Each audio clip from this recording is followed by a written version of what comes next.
Okay, I think we're just going to give just a moment to welcome everybody. Welcome everyone to the American College of Preventive Medicine's Career Conversation Series. This is the last series for 2024, and we are very privileged to have one of our members and one of our newest fellows to speak to you about cancer survivorship, the role of preventive medicine. We're going to get started in just under a minute. Thank you all for your patience while we resolved a technical issue to go live and have a smooth experience.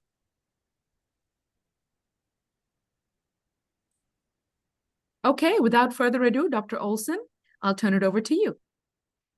All right, thank you. Hello, I'm Algotar Olson. I'm a PGY3 at Preventive Medicine resident at the University of Maryland. And I wanted to welcome everyone and thank you for joining us today. So today we get to learn about and from Dr. Amit Algotar, who is a fellow of ACPM. He will share his career in preventive medicine so far and dive into cancer care opportunities within preventive medicine. So Dr. Algotar is a physician scientist who completed his PhD at the University of Arizona and preventive medicine training at the University of Loma Linda. He's currently a clinical associate professor with the University of Arizona in the Department of Family and Community Medicine with a clinical practice at the Banner University Medical Center, where he provides medical weight loss services through a lifestyle-based interprofessional clinic. He also provides cancer survivorship services through the University of Arizona Cancer Center. He has a special interest in the utility of lifestyle modification in addressing the effects of cancer progression and treatment. Dr. Algotar is board certified in preventive medicine, a diplomat of the American Board of Obesity Medicine, as well as a diplomat of the American Board of Lifestyle Medicine. His research has received critical acclaim at various international and national conferences, and his work has been published in prominent journals. So we're very lucky today to hear from him about his work and research. I'll let him take it away. Thank you, Dr. Olson. Thank you, Anita and the ACPM for putting it together. And thanks for everybody for joining us today. So my goal today is to, next slide, please, is to go over, thank you, to go over my career trajectory as a path for a preventive medicine physician. And as the saying goes, if you know one preventive medicine physician, you know one preventive medicine physician. So this is my path, and again, this may not be the similar path for other folks, but I just want to share what a path for a preventive medicine physician could be. Second thing I want to kind of share with you is what role preventive medicine can play in not only clinical cancer survivorship, but also research aspects of cancer survivorship. And then lastly, I will kind of leave you with some resources if somebody is considering a career in cancer survivorship. Next slide, please. So in short, my career kind of began with medical school in Bombay, Mumbai. After that, I moved to Wichita State University in Kansas for my master's in public health. At that time, I was interested in public health and prevention, and I wasn't really sure about where in that whole spectrum my future career would lie. So I wanted to get a more broader kind of understanding what prevention and public health had to offer somebody with my training. And it was the experience that I had during my MPH was really instrumental in guiding my career choices as I moved forward in my career. After my MPH, I developed interest in epidemiology, and I moved to the University of Arizona to pursue a PhD in epidemiology.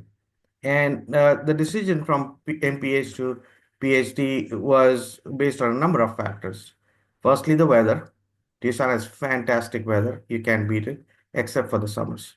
So, secondly, I have family in the state. And thirdly, I was offered a $500 scholarship. And as you know, for a graduate student, that is a big deal. Any money is big deal for a broke graduate student. And lastly, which was the more important reason, was that when I was cold emailing different programs around the country to kind of express my interest and express my desire in joining the programs, I never heard back from most of the people. And if I did hear back from somebody, it was a more generic thing like, oh, yeah, we would like to have you join us and things like that. But when I emailed the director of the cancer center at the University of Arizona Cancer Center, expressing my interest in understanding the role of cancer epidemiology and biomarkers, he immediately wrote me back a very, very detailed response. And that to me kind of told me that this if a director of a cancer center is taking the time to to reply to an email from a random graduate student, this institution may be different. And I came here in 2003, and I've been here ever since, except for my 2 years at Loma Linda. So I joined the PhD program, and get the part as part of my PhD program and my research there. I was fortunate to kind of participate in three major clinic chemo prevention trials that investigated the role of selenium in prostate cancer prevention. There were three trials. One was designed for primary prevention, the other was secondary prevention, and the third was tertiary prevention. And if you might have heard about the role of selenium in prostate cancer, some of that has come from early trials that the University of Arizona was part of.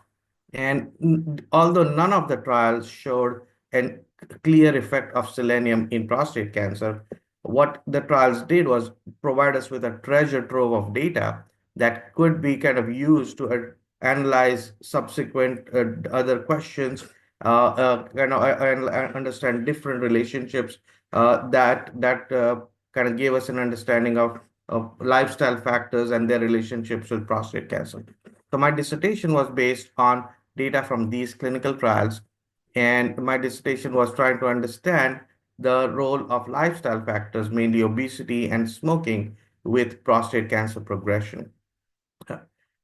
So that's where I kind of started to kind of get into understanding the role lifestyle factors play in not only prostate cancer, but also develop a broader understanding of how lifestyle factors play a role in other types of cancer. I had a grant from the Department of Defense at that time that also investigated the role of DNA damage markers and repair. So that was an additional kind of understanding of the role different mechanisms play towards cancer progression. So while working on these projects, working and understanding the role of lifestyle modification, I started to think about how we can apply these principles in clinical medicine, how we can apply clinical research findings in clinical medicine, and how we can help patients not only improve their longevity but also their quality of life. So that led me to a preventive medicine residency at Loma Linda. And if you know much about Loma Linda is very strong with respect to lifestyle modification and obesity medicine. And I was fortunate to learn from some of the best. Uh, After I completed my residency, my prior university, University of Arizona, recruited me back.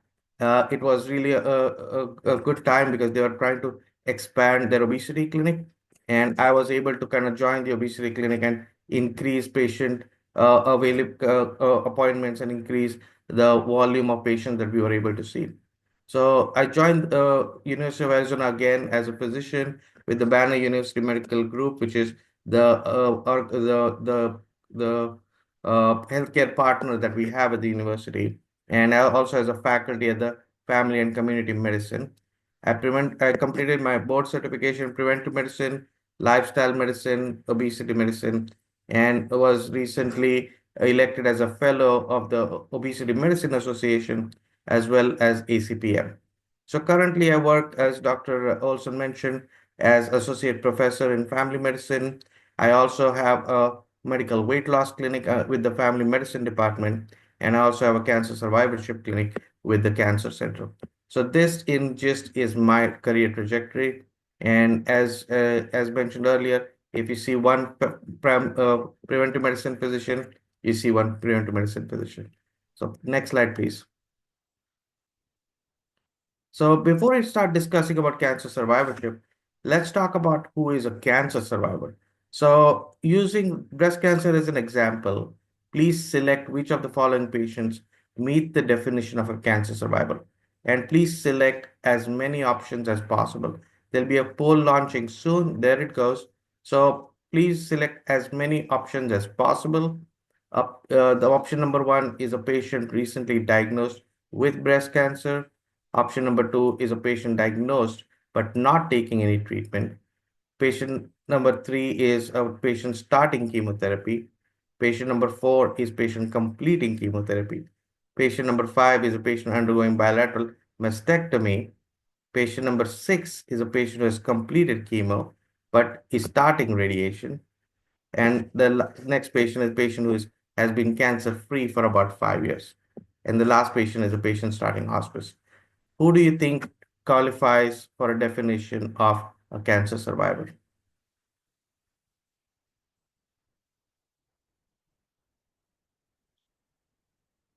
Let's give everybody about 15 more seconds to answer, and then we will move forward.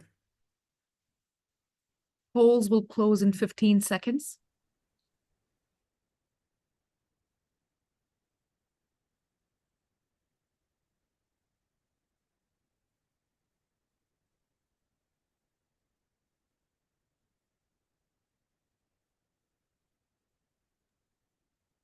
Polls are closing.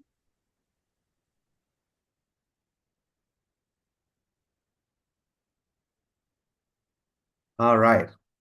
So we have a number of folks selecting uh, the first choice and then the second choice as well. 38% selecting the second choice, and then 46%, 54%, 46%, and then followed by 46%. So as I was discussing with Anita and Dr. Olson earlier, this is actually a trick question. And the reason it's a trick question is because all of these individuals qualify for the definition of cancer survivorship. A number of times there's a concept that a survivor is somebody who has completed treatment. And the definition of NCI and definition of most oncology organizations is that anyone who is diagnosed with cancer is considered a cancer survivor.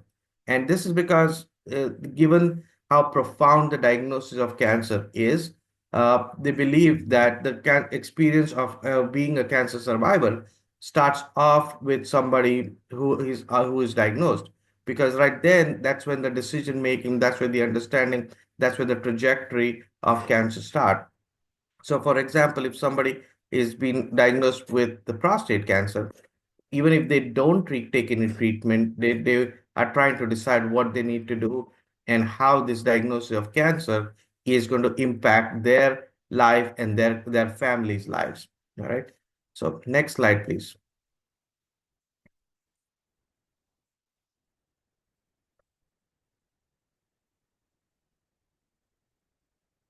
All right. So cancer survivorship is a field of medicine associated with managing late and long-term effects associated with pathophysiology of cancer and its treatment. So essentially what we are trying to do is we are trying to help patients manage the effects that happen due to cancer or its treatment. So with respect to prostate cancer as an example, things like erectile dysfunction, fatigue, loss of muscle mass, metabolic disturbances, sleep apnea, pain, all of these things that you see on the right side here can be result of cancer progression or treatment adverse effects. So what we do in the cancer survivorship clinic is help patients manage these different conditions that are arising from cancer itself or its treatment. Next slide, please.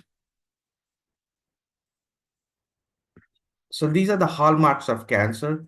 These are some of the mechanisms that have been kind of investigated and found to be related to cancer progression and cancer initiation. And what we see here is that number of nutritional, dietary, nutraceutical treatments have been kind of seen to be effective in addressing number of these hallmarks of cancer. Next slide, please. So why is this important? This is important because if you see in this graph here, the number of cancer survivors is increasing. In 1975, we had about 3.6 million cancer survivors. In 2016, that number was 15.5 million. And in 2040, that number is seen to exceed 26 million. So as we see here, increase in overall longevity as well as increasing and improvement in number of treatments that we have. It is increasing the longevity of cancer survivors and increasing with them the need to their needs as well, and the need to address their needs is also increasing as we progress as we move forward. Next slide, please. And let's not forget the previvors. Previvors are individuals who are not diagnosed with cancer, but have a high risk for developing different types of cancer. So these individuals have a high amount of motivation and high amount of desire to make changes such that they reduce their risk of cancers of developing cancer in the future. So these are folks who have a family history of cancer or have a genetic mutation that predisposes them to have cancer. And the figure on the right shows the different cancers that are associated with overweight and obesity, and a number of folks coming to the clinic with these types of cancers to reduce their risk of developing this cancer in the future. Next slide, please. So let's talk about the role of preventive medicine in cancer survivorship research. Uh, I'm going to use an example of a clinical study that I had done, and this is a study which is comprehensive lifestyle improvement program for prostate cancer. And here I use a lifestyle modification approach to address metabolic adverse effects of androgen deprivation therapy. Next slide, please. So as we see, prostate cancer is the most commonly diagnosed cancer among American men. It disproportionately affects minority men, and there are about 3.1 million prostate cancer survivors in the US. And most men diagnosed with this disease will not die from the disease itself. They will most likely die from other metabolic conditions, other diagnoses that are connected with cancer treatment or kind of other metabolic issues. Next slide, please. Androgen deprivation. So prostate cancer is an androgen-driven cancer, and hence androgen deprivation therapy, which seeks to reduce the androgen signaling, is an important treatment modality for prostate cancer. And androgen deprivation therapy, or ADT, improves prostate cancer survival, but it causes a number of adverse effects. The adverse effects, next slide, please. The adverse effects, as you can see on the right side, are mainly metabolic related, body composition related, quality of life related. We see increase in blood glucose, increase in diabetes, increase in weight, which it's and lack and reduction in muscle mass, reduction in bone mass, as well as low mood and erectile dysfunction. So all of these side effects or adverse effects are known adverse effects of androgen deprivation therapy. Next slide, please.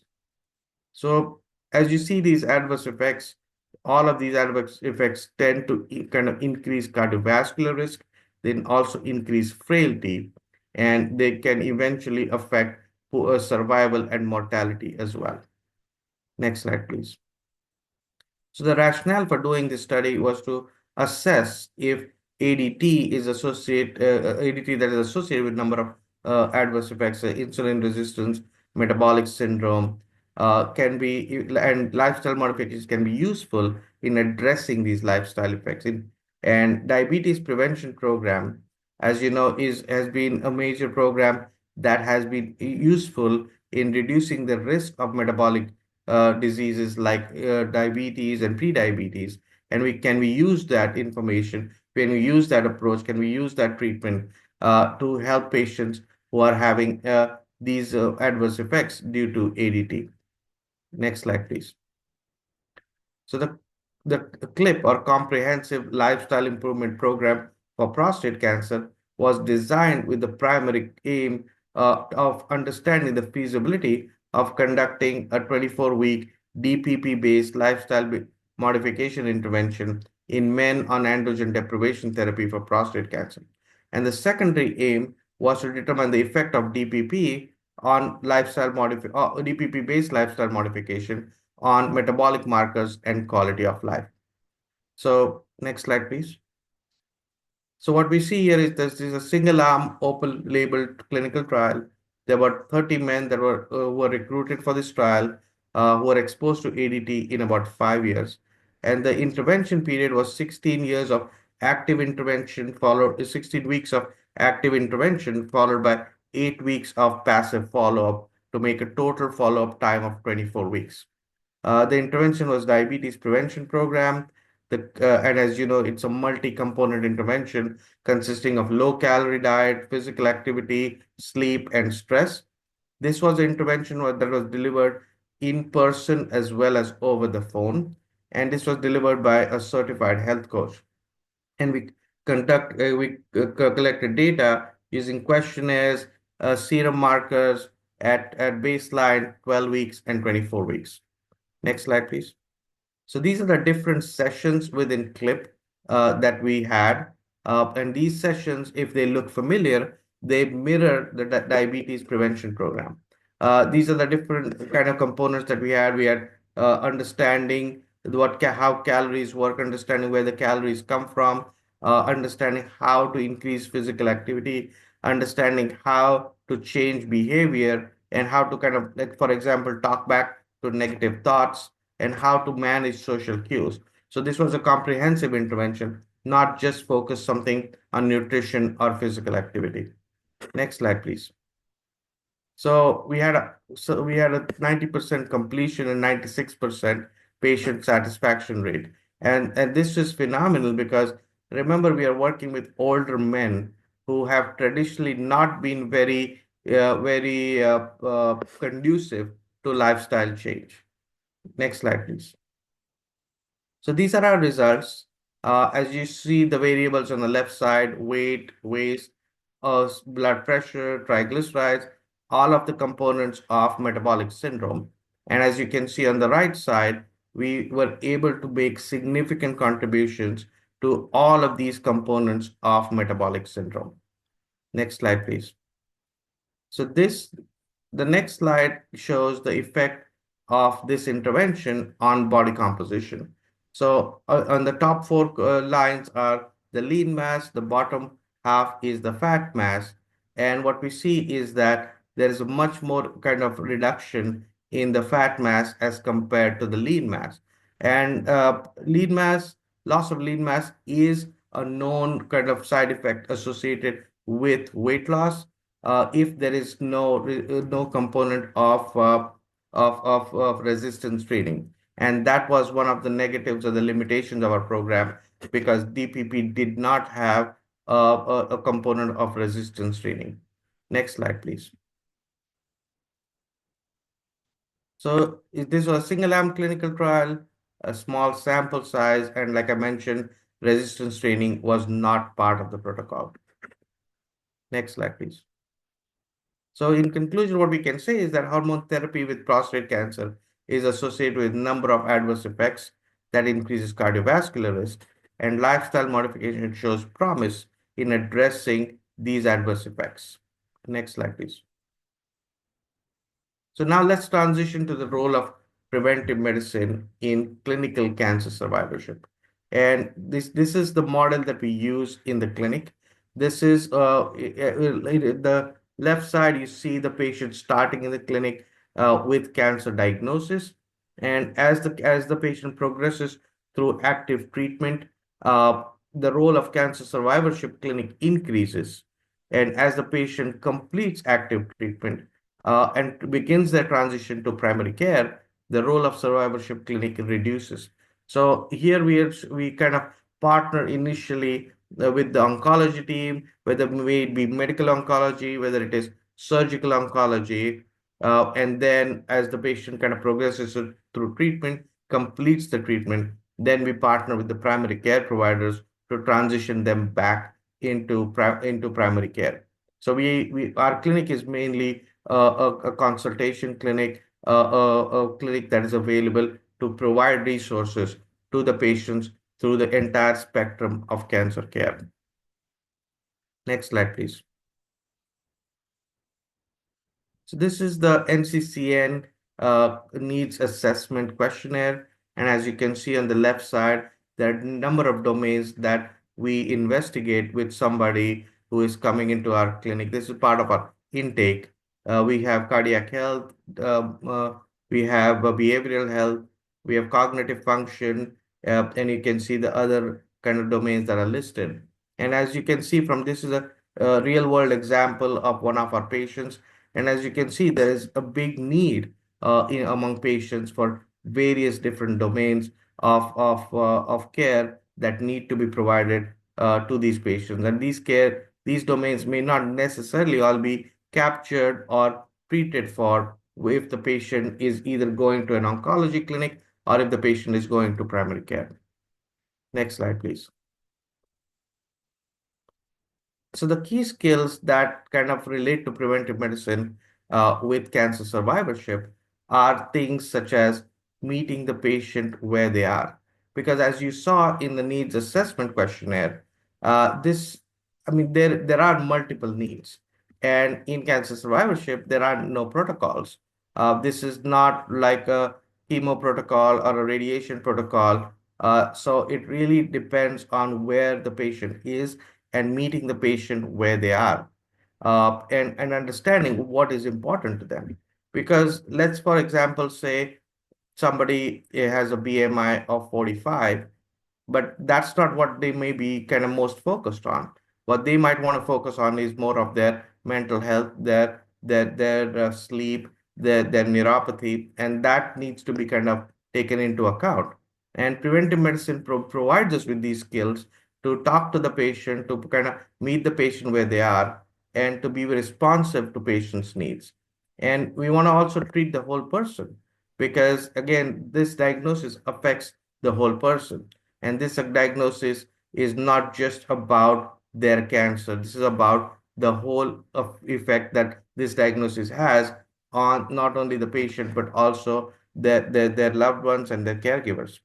So motivational interviewing is really important, understanding what the patient wants to do, where they are, using the importance ruler, the confidence ruler, and kind of helping some of the patients also understand what is important to them. Because a lot of times patients, when they are faced with all of these number of different things, they themselves don't know where to start.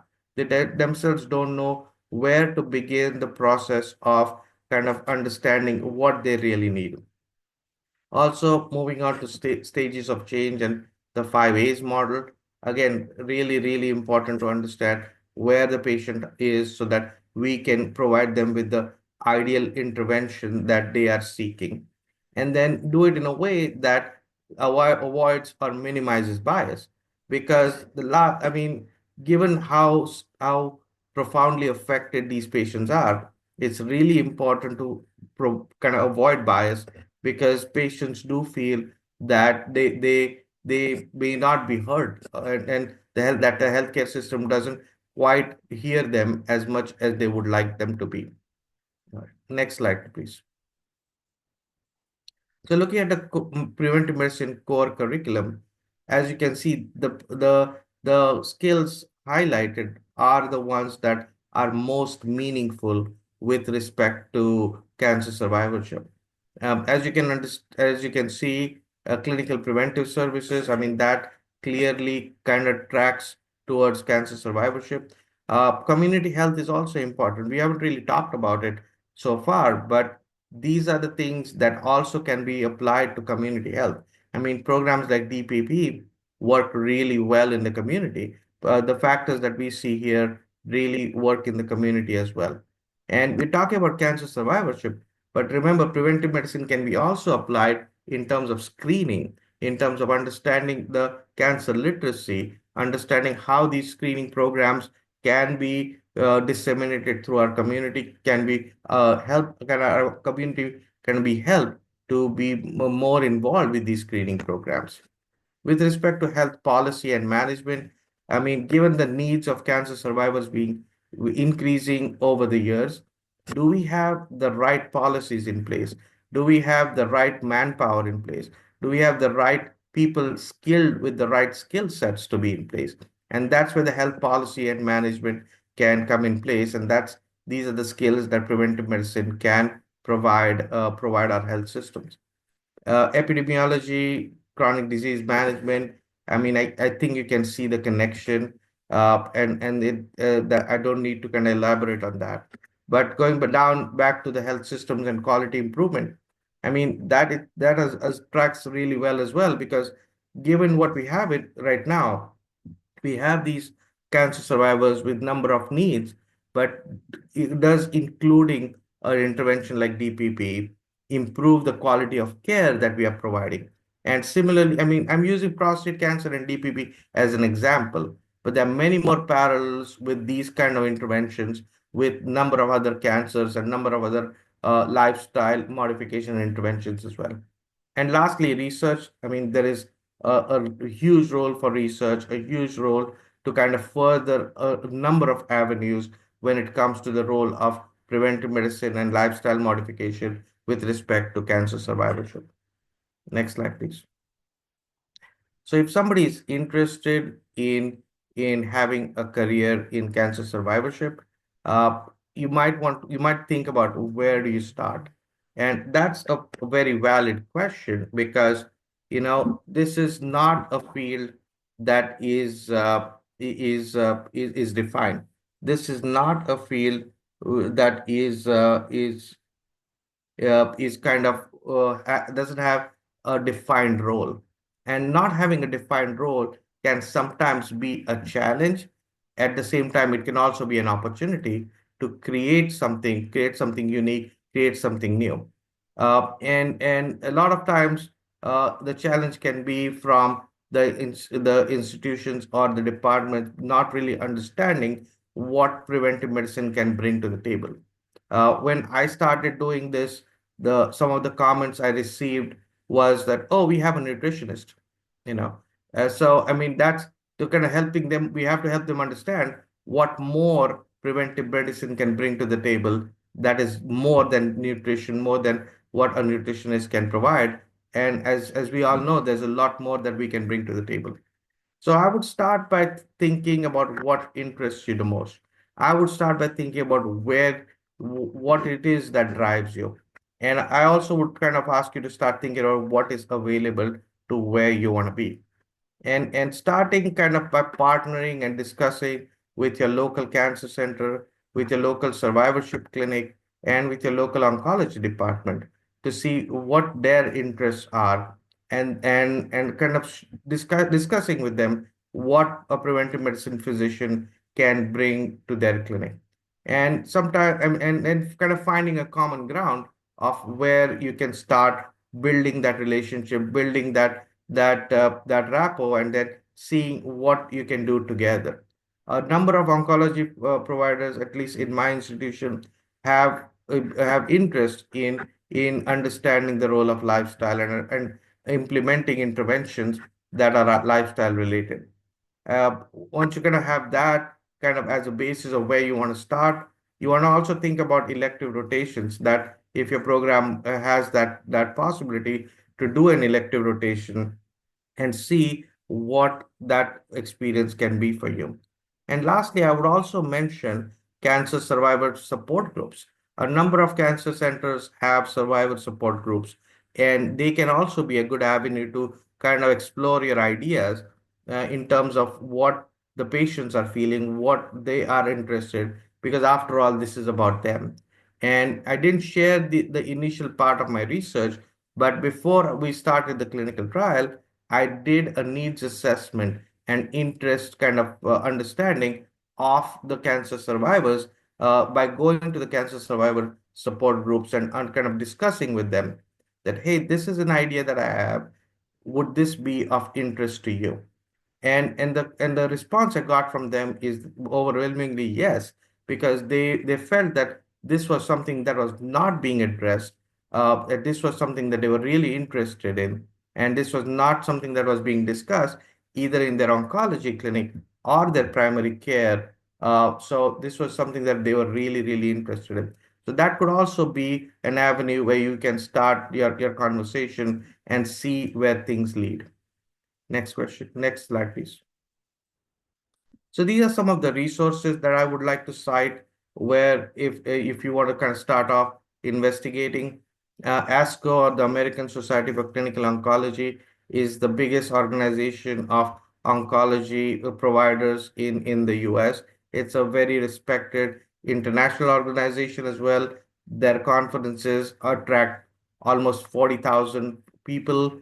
It is a very vast and kind of conference, and it's a good way to learn what is out there. Also, given how big these conferences are, sometimes they can be very overwhelming, and sometimes you just feel you're running from one place to the other. So at the same time, the ASCO also has smaller disease-specific conferences where if you're interested in a particular disease, you can go to that specific conference and understand what's happening and network with smaller group of people. ASPO, or American Society of Preventive Oncology, is a prevention-focused group that is very well versed in lifestyle factors, in the role of lifestyle factors, in the role of cancer screening, and that is also a very good conference to attend. The Society for Integrative Oncology, this is a group that has quite a bit of overlap with what preventive medicine does. And this is a good conference as well if you're interested in connecting with like-minded individuals.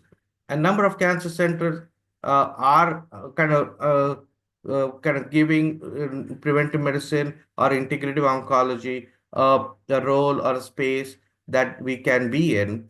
And by going to a ASPO or a SIO conference, you can see which different cancer centers have interest as compared to the others. The response can be highly variable sometimes. So it might be interesting to look at these conferences and see who the kind of presenters are and what they bring to the table. The Trek is a group that is essentially focused on energetics and oncology, and this is a group that has a lot of mentoring built in it. This is a lot of group that brings in a lot of different speakers every year for their conference, and they have a formal mentorship program. The ACLM has a lot of interest in cancer survivorship as well, so that is a good conference to attend as well. And lastly, the NCCN, which provide the cancer related guidelines that can be a starting point for you as well to see how you can integrate your services with the oncology team with the cancer survivorship clinic. So the resources on the right side are mainly associated with research. The NCI Office of Cancer Survivorship has a number of grants that are targeting cancer survivorship. They have something called the K Awards, which are awards that are grants that are designed to help somebody transition into an like a early career kind of grant that will help them transition into role of a faculty. The National Center of Integrative and Complementary Medicine is also a place where they have a lot of grants for lifestyle related factors. The ACS, that's the society that we had a grant from initially, and then the American Institute of Cancer Research. These are all research related grants that focus on the role of lifestyle factors and cancer survivorship. So with that, next slide, please. Let me conclude the presentation today by saying that cancer survivorship care is a rewarding and fulfilling experience. The needs of cancer survivors and previvors are growing, and as a result, we need to be ready to be able to take care of these needs. And lastly, preventive medicine physicians, I think, are ideally trained to address these growing needs. And the amount of training that we get in, let's say, motivational interviewing or understanding and meeting the patient where they are, I'm not really sure other residency programs, other fields get that level of training that we have. So with that, let me stop for today, and I'm open to taking any questions. All right, thank you so much, Dr. Algotar. Just want to remind people to put questions in the chat or within the Q&A, and we'll start getting to them. So I wanted to thank you so much for the talk. I wanted to ask you more about your day-to-day, like in a week, how much time are you spending in clinic seeing patients, both like in the weight loss clinic versus the cancer survivorship, and how much time are you spending dedicating to your research or other projects? So currently, I'm spending about 4 days in the clinic, and I have one day which is admin. And as you, that's my current split right now. But when we had the active grant that we had, I was spending 3 days in the clinic and 2 days as research. Great, thank you. Yes. And you mentioned this before in terms of challenges that you face in establishing more of a clinical role as a preventive medicine doctor. I was wondering if you could speak more to that, what, kind of what challenges you faced and how did you overcome them? There was sort of two challenges. Firstly, it's in terms of what more we can do, because I mean, some folks didn't kind of thought preventive medicine mainly nutrition, right? So kind of defining our role and what more we can do. So that was a challenge. And then the other challenge was helping the providers understand that, these are critical things. These are important things, because given the role of cardiovascular disease with androgen deprivation therapy, I did experience some pushback from the oncology providers, because initially they were not really looking at it from that perspective, and in terms of what lifestyle can do for them, and they really didn't see how powerful lifestyle could be as a modality to reduce these adverse effects. Yes, thanks for touching on that. We have a question from Marianne Salib. What sort of interventions do you implement in the survivorship clinic? Are you doing more lifestyle medicine and assessment of needs, or are you also prescribing medications and treating their concerns like neuropathy or erectile dysfunction or other conditions? I do it all. I mean, I start with lifestyle, focus on lifestyle, but if their need is neuropathy, if their need is erectile dysfunction, we address that as well. So kind of a one-stop shop. They can kind of come to you for taking care of lifestyle modification and counseling and everything that's necessary, but also kind of addressing symptoms and other things as they're going through their treatment or recovery.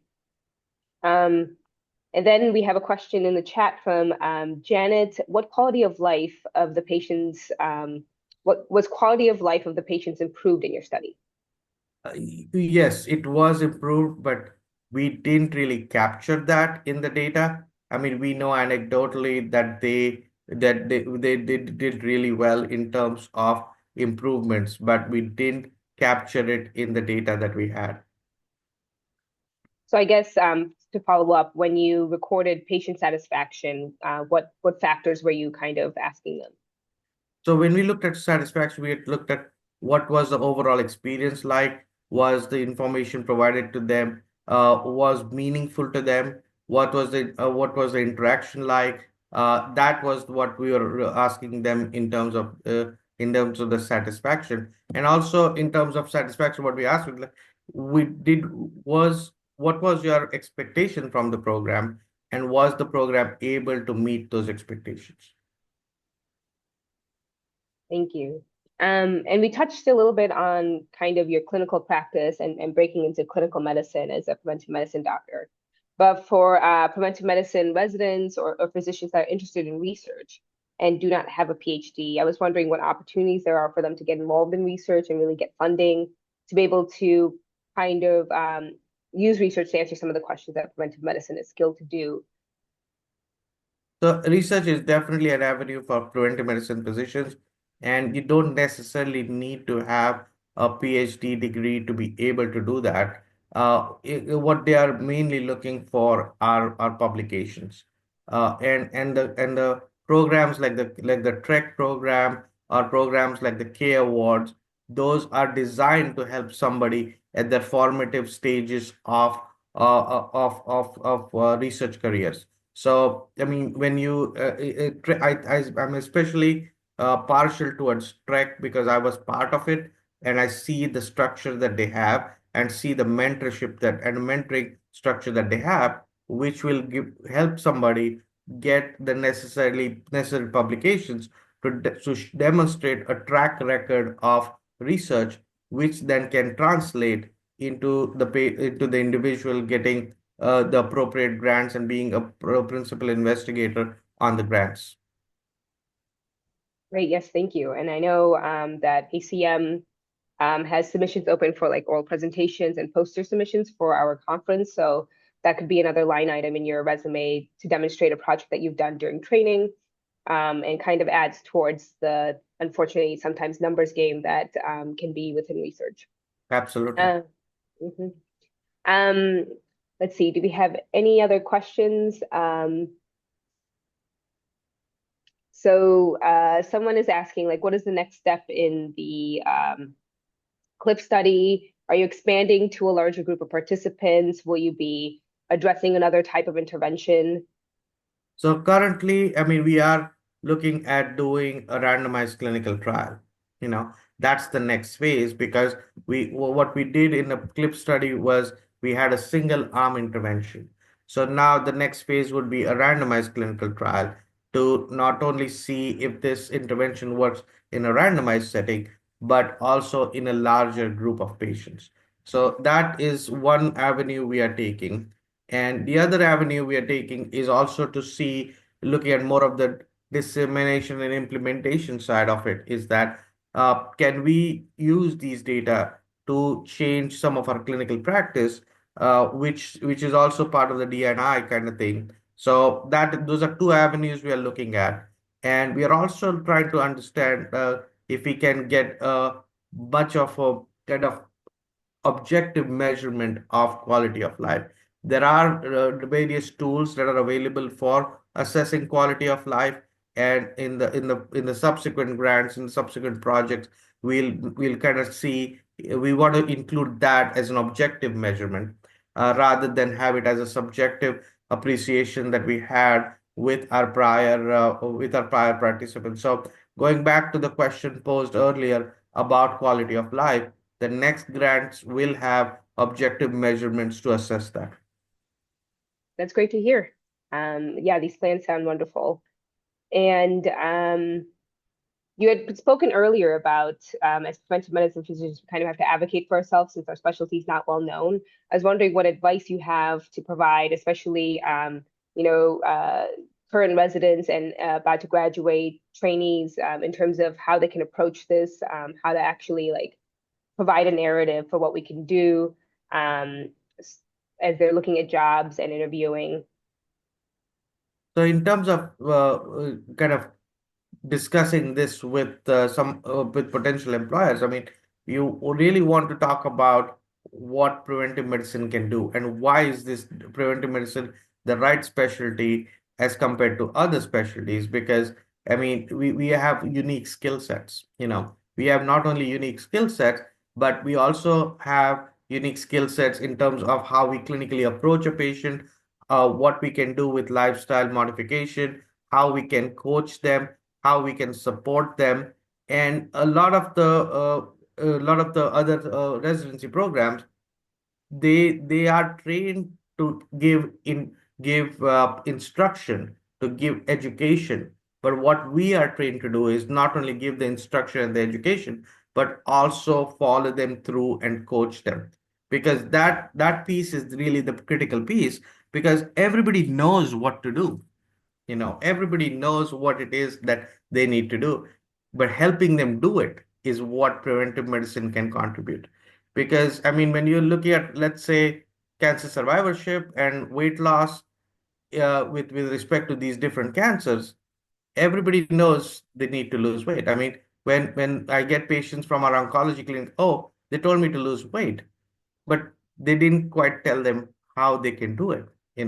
Yes, look, follow a low carbohydrate diet, but yes, there are difficulties with this diet, and that's where preventive medicine can come in, about how they can guide and coach this individual through that plan and through helping them kind of change that. And that's what I think is the strongest point and the most unique point about preventive medicine is the rapport that we can have with the patient and kind of help them move. Because I mean, information is out there, but putting that information into practice and helping patients problem solve is really the most critical aspects. And without that support, most patients feel defeated, as you know. Most patients feel defeated without that, and then they feel, what is this really worth it? But that's where preventive medicine can play the biggest role. Yeah, no, those were some great points. I think, you touch on on this fact throughout your presentation about how you offer ability to kind of treat the whole person, the whole health, and preventive medicine makes us kind of zoom back and look at the bigger picture, so we're able to kind of see the context of where patients are at. You talk about meeting patients where they're at, and utilizing the relationship to kind of address where they're at.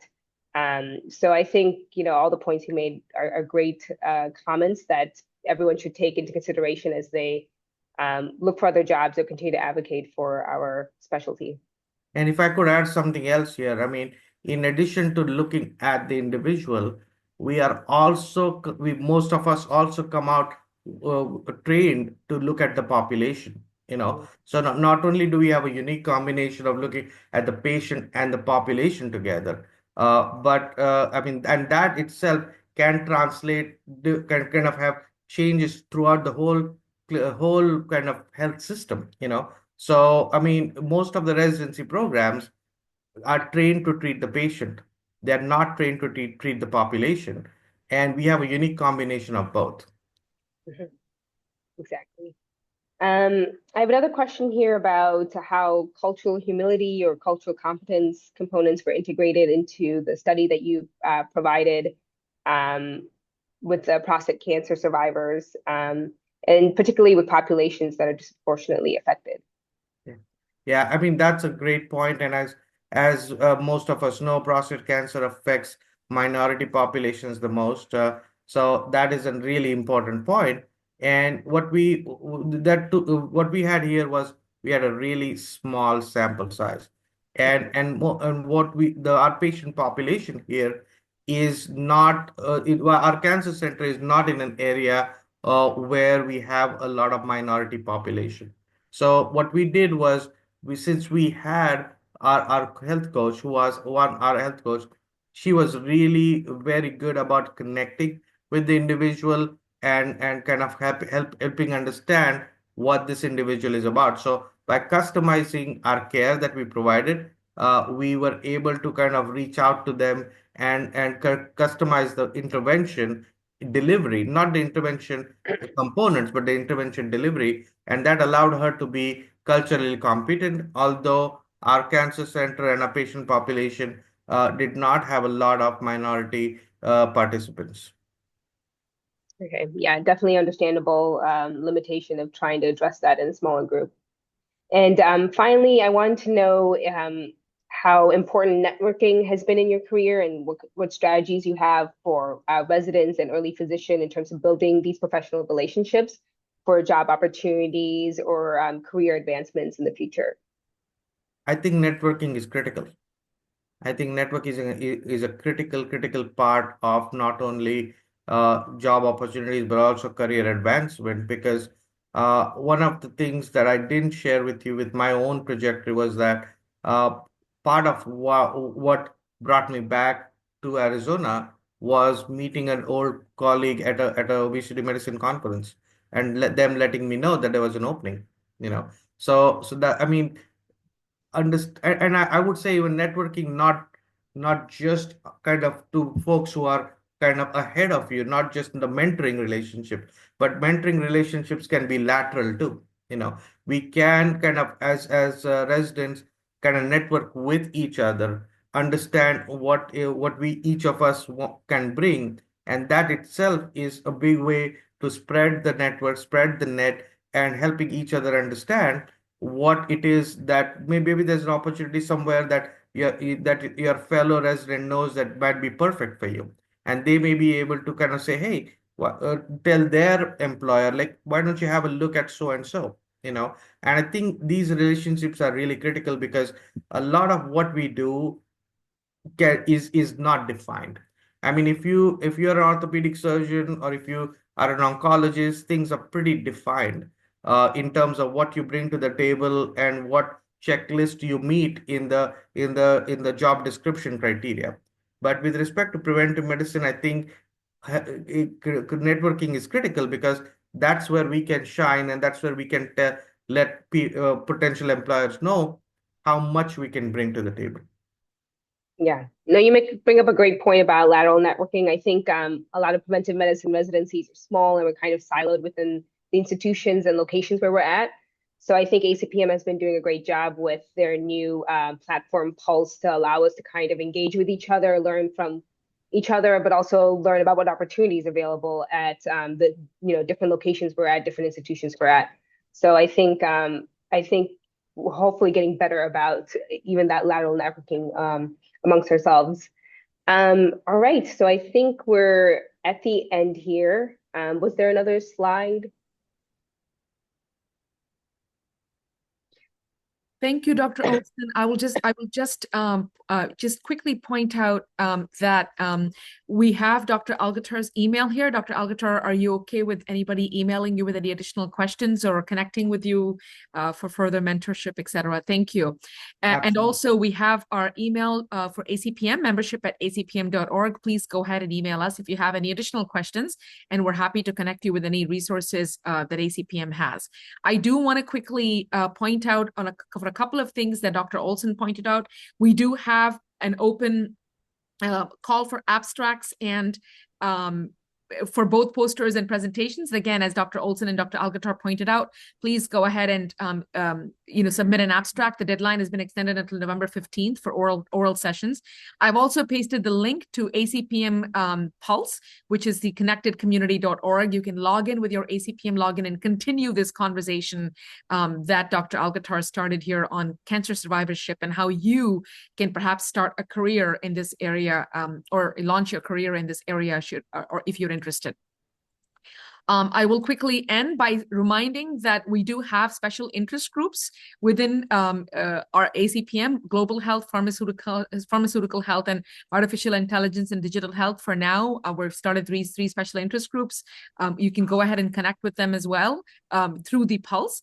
And for residents and early career physicians, we have a virtual speed mentoring tomorrow at 6 p.m. There was a reminder that was sent yesterday. And so please go ahead and join us tomorrow if you're a resident or early career physician at 6 p.m. Eastern tomorrow for this incredible networking event. And with that, we will also post the recording to answer the question that just came on the chat. We're going to be posting the recording of this on our newly created career webpage that will be available in the coming days.